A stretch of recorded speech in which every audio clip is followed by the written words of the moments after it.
How are you doing? I hope that you're doing amazing and fantastic and wonderful. If you're new here, hi, I'm so happy that you're here. You should hit the subscribe button and, subscribe for kitten shenanigans, which is what you just heard. This is Penelope. Hello, Penelope. And, stay around for weekly bookish content and all of the fun craziness that happens here on my channel. But today, I have a book haul of all different types of books. Some were sent to me, some I purchased a lot, but yeah, I'm just so excited to dive in. So without further ado, let's go for it. I got Full-Bodied by Steve Exeter. It's a Francine Witt mystery series, was sent to me by the author. And he reached out and was like, hey, do you want to read this? And I was like, it sounds really interesting. Like, I love the pictures inside of it. This is one of those books that, like, I feel you should probably read physically. But yeah, I thought that it was really cool to sort of see. But it says, meet Francine Witt, successful blogger, influencer, and wine expert. Not quite the Pulitzer Prize-winning journalism she envisioned, but successful nonetheless. When an auction for a long-lost bottle of 1943, a rumored key to Queen Nefertiti's hidden treasure takes place. Francine covers the event, but things take a thrilling turn when she witnesses two men steal the precious bottle from renowned Egyptologist Hermione Radcliffe, the auction winner. As prominent Egyptologists are murdered one by one, Francine finds herself thrust into the story of a lifetime. Bum, bum, bum. That just sounds good. And I love pictures and different things in a book as I am reading. It makes it a lot more like hands-on and fun. The next book was sent to me by Kensington. It's the next book in the Mrs. Claus mystery series. This is Mrs. Claus and the Very Vicious Valentine, which is one of my most anticipated reads of the year. And so the fact that I got an advanced reader copy makes my heart go a pitter-patter. Love is in the air as Valentine's Day approaches, as April Claus's friend Claire is getting married to Jake Frost until a cold-blooded killer strikes, sending shivers through Santaland. If you have not read the first book in this series, we read it, I think, for Cosmas one year. It's called Mrs. Claus and the Santaland Slayings. And I really, really, really love this series. It is so much fun to read. And it comes out on September 30th of 2025. And I'm very, very, very excited. The next book I have is, I believe it's book 3 in the Tomes and Tea series right here. I have book 1 and book 2, and it's Tea You at the Altar. It's a cozy fantasy stocked with secrets and love. But look at this cover. I bought this book myself with birthday money. So it says, everyone's favorite lesbian tea shop owners must navigate the ultimate maelstrom, their own wedding. So since this is book 3, I'm not going to dive too deep into it, but look at the illustrations of cover headings. Let me know, what are your thoughts on cover headings? I had an author reach out to me who I designed their book covers, and he asked me to pull the dog from the first cover, or from the cover that his newest book's coming out, and because he wanted to use it as a chapter heading. Should I make Penelope a chapter heading in my Literary Stitches series? Let me know.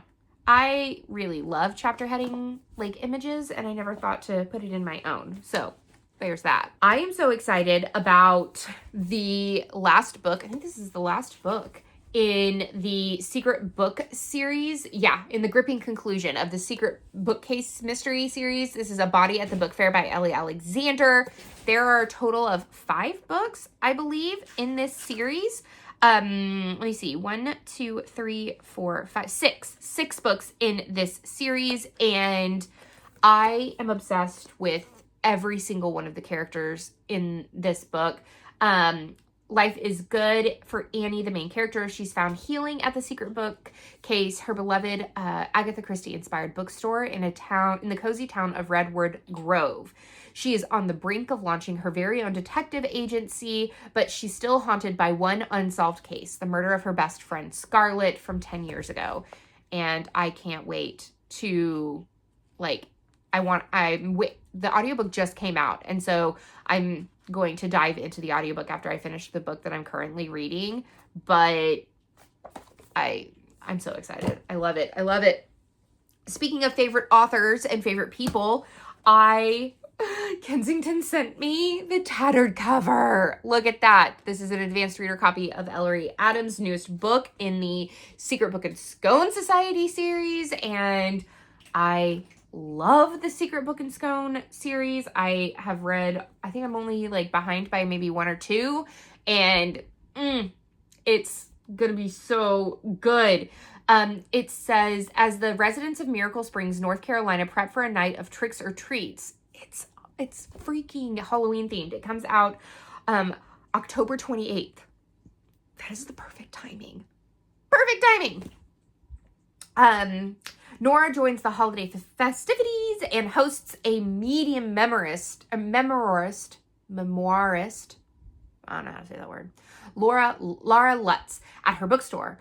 Laura mesmerizes the audience with her life story. Struck by a bolt of lightning as a child, she was pronounced dead, only to be resurrected with the ability to connect with those on the other side. Like, sign me up. You already have me. 1,000,000,000,000%. Okay. The next, actually, I'll do this one first. My sister got me for my birthday, and it just came in because it just released, The Witch's Guide to Magical Endkeeping by Sangu Mandana. I think that's how you say it. I'm sorry if I butchered it. And I absolutely loved the very Secret Society of Irregular Witches. It was probably, I think it was in my top reads of last year. The characters and the just the way she wrote the interactions and things like that, it was so amazing. And look, she also has little icons at the beginning of her chapters. But this is about a witch who has a second chance to get her magical powers and her life back on track. Sarah Swan used to be one of the most powerful witches in Britain, and then she resurrected her great Aunt Jasmine from the very recently dead, lost most of her magic, befriended a semi-villainous talking fox, and was also exiled from her guild. Now she, slightly reluctantly and a bit grumpily, helps Jasmine run an enchanted inn in Lancashire, where she deals with her quirky guests' shenanigans, tries to keep said talking fox in check, and longs for a future that seems lost to her. But then she finds out about an old spell that could hold the key to restoring her power. I can't wait to read this, guys. There's so many freaking books on my TBR. I can't even. Okay.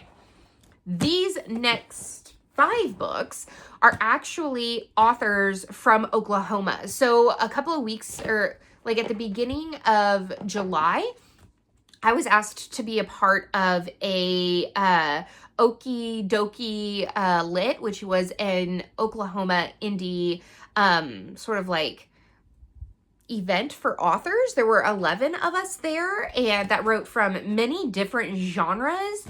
And that was my very first like other author event. Like, I've never been in the same room with like other authors while also having my books. It was very, very like humbling and just super cool to be around so many talented authors. But of course I had to buy some of their books, right? My husband was like, so you're basically going to like net zero. And I'm like, yeah, basically. I mean, I came away, I sold almost 20 of my books with 11 or 10 other authors, which is pretty cool to be able to sell. Like, I sold out of Death on Deck, and I think I only had, like a handful of deadly drafts left. So yeah. But the first book I have is The Arrangement. This is by Heather Dubree. She is actually a friend of mine. She did all of my my bookish author pictures, if you saw those on my Instagram. It says, to mutually assured destruction, Gwen, Georgia Clark hates her neighbor. Not only is he loud and inviting women over every night, but he was also her high school rival years prior. Sebastian Quinn is everything she isn't. Wealthy, confident, and the owner of a car that runs. Everything changes when, to her horror, Georgia discovers that her favorite guilty pleasure, a certain masked spicy content creator, is none other than Sebastian Quinn himself. Sebastian Quinn is in a bind. With his longtime filming partner leaving the business, he needs a new partner who has just as much to lose as he does. So why not somebody who already knows his secret identity? Someone like Georgia. Apparently this is very, very, very spicy. It's giving me, where is it? It's giving me, I know I own it physically. I'm pretty sure. There's I'll put it right here. It's a book that is like The Butcher and Blackbird, but I already read it, and so I listened to it on audiobook, and it's very spicy. Lights out! Lights out! This gives me lights out vibes. The next book I have is by Lainey Ross. It's Tornado Alley. She is from Oklahoma, and she was sitting next to my table, and so we got to talking, and she writes very, very calm and tame romances, so there's not going to be, it's like almost zero spicy level.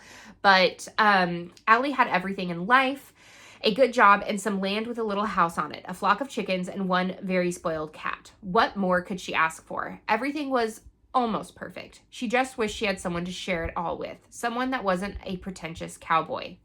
Jack's job demanded everything from him, and then some. His life was filled to brim with work and stress, but his tank was running on empty. His dad told him it took 6 figures to get and keep a woman, and he was far from that. What was even the point?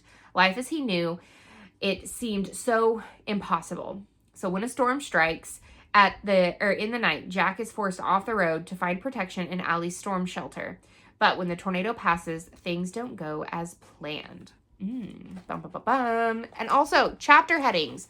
Why am I so behind on the chapter headings? Like, no. And each chapter heading is a different, like, image. Very interesting.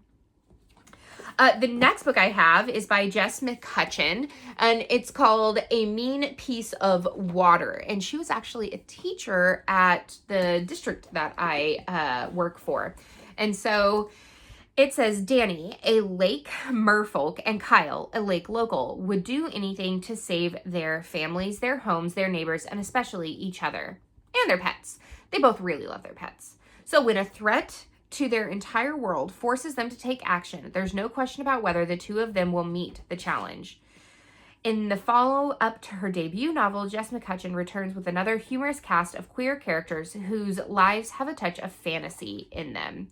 And what's really cool is that this is printed in dyslexia font, which I really, really love. She was a special ed teacher, and so I feel like that's really, really cool and inclusive of her to have it that way.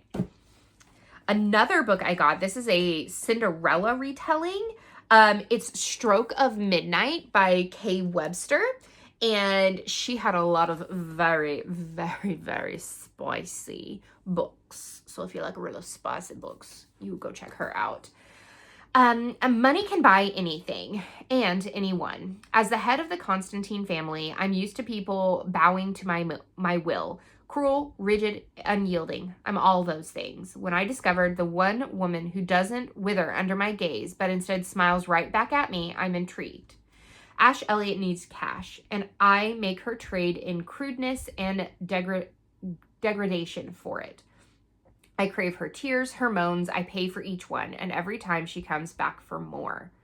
When she challenges me with an offer of her own, I have to decide if I'm willing to give her far more than cold hard cash. But love can have deadly consequences when it comes from a Constantine. At the stroke of midnight, that choice may be lost for both of us.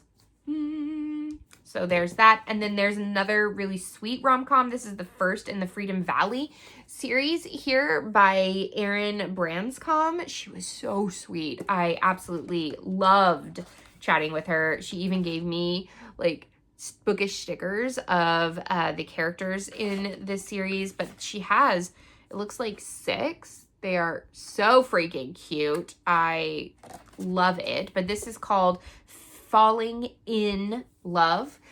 Beth is a struggling romance author who's been trying to find her place in the world after an unbearable tragedy of losing her family.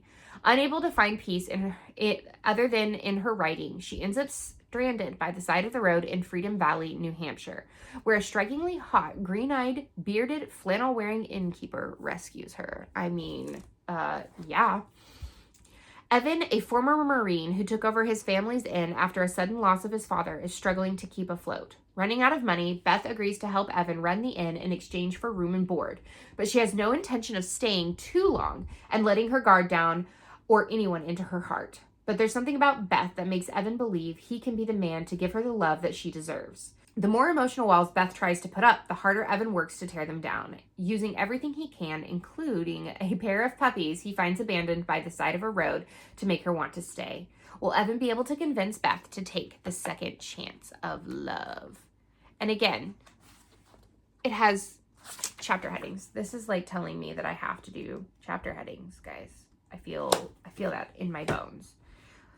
But that was my haul. Like, I think that this was a good mix of genres, from cozy mysteries to sweet romances to very, very dirty romances. I think this haul has an audience for multiple people. But that's the end of this chapter of Courtagonist. Please give this video a thumbs up and subscribe if you haven't already. And until next time, guys, happy reading. Bye.